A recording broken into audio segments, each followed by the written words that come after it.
Tattoo erasure, one session only. Nandito tayo sa General Luis Novaliches proper. So tattoo erasure, magpupuli si Bossing.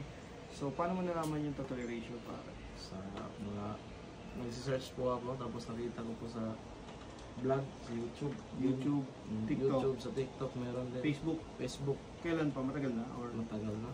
Matagal na rin yung nakasubro din sir. Maraming salamat. So gaya ng sabi ko, legit ba? Legit. On the way, 24/7. Yeah. Anong oras ngayon? 12:30 yata o 1?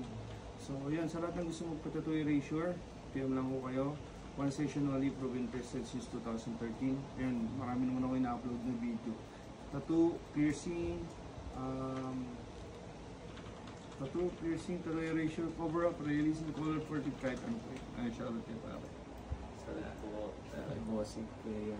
Dota ba yan? Ano tawag dyan, boss? Ano? Dota ba yan? Wow. Okay. Hindi ka siya gamer. Ano? Pare, good luck sa career ha? Sige po. Sakit ba? Okay lang. Sabi mo, Sobrang sakit eh. sobrang sakit, nakalimutan na. Thank you. こんなこといいなできたらいいなあんな夢こんな夢いっぱいあるけどみんなみんなみんな叶えてくれる不思議なポッケで叶えてくれる